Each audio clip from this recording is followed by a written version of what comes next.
A judge has agreed to delay today's detention hearing for the Massachusetts Air National Guardsman accused of leaking classified documents.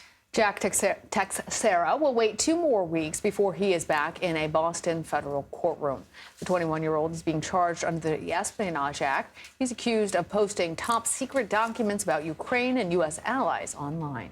CBS News senior investigative correspondent Catherine Herridge joins us now from our Washington bureau to update us on new information here, Catherine, because we know National Security Council spokesman John Kirby confirmed some of these leaked documents contain false information. They appear doctored. Do we know any more about which ones and just the vastness of this young man's alleged leak?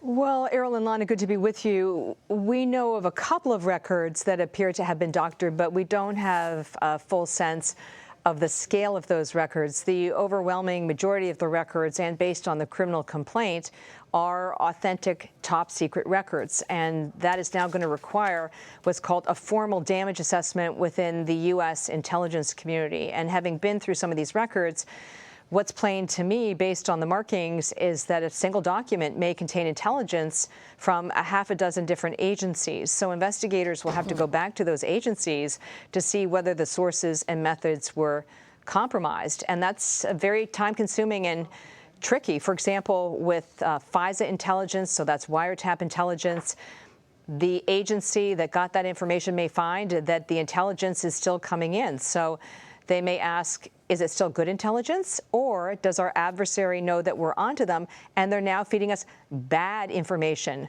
through that intelligence channel? So it's very tricky, and these assessments sometimes can take months. And in the case of Edward Snowden, that was back in 2013, he leaked millions of records from the National Security Agency, and that damage assessment is actually open-ended. It's ongoing to this day.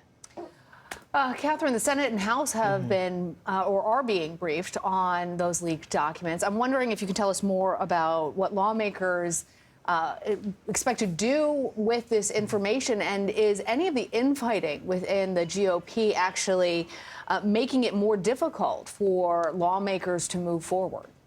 Well, there seems to be a strong bipartisan view on what's happened with these leaked documents, and the national security imperative has really kind of cut through the politics. The briefings today will allow lawmakers to ask questions about whether current operations have been impacted by the leaks of these records, specifically the war in Ukraine, and whether sources and critical methods have been lost that are providing information that inform our decision makers. The bigger legislative question for lawmakers is whether they do need new rules of the road to look at preserving the security of these records. Based on testimony yesterday from senior Air Force officials, it appears that Jack Teixeira, the 21-year-old with that Air National Guard unit, was an administrator, but he did mostly tech work. But as an administrator, he was able to maybe craft a workaround, allowing him to print so many of these records without it being flagged in the system. Printing records really should be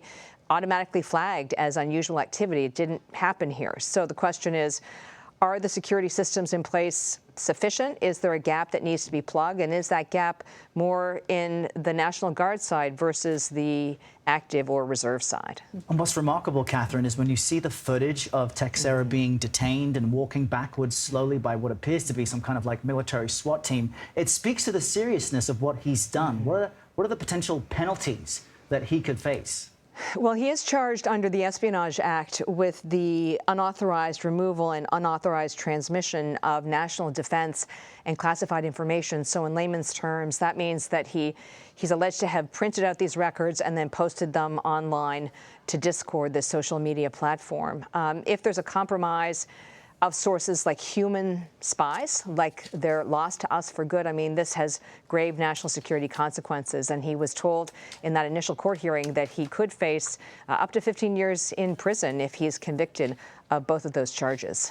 Just remarkable. Catherine Herridge, across all of it for us, thank you very much. You're welcome.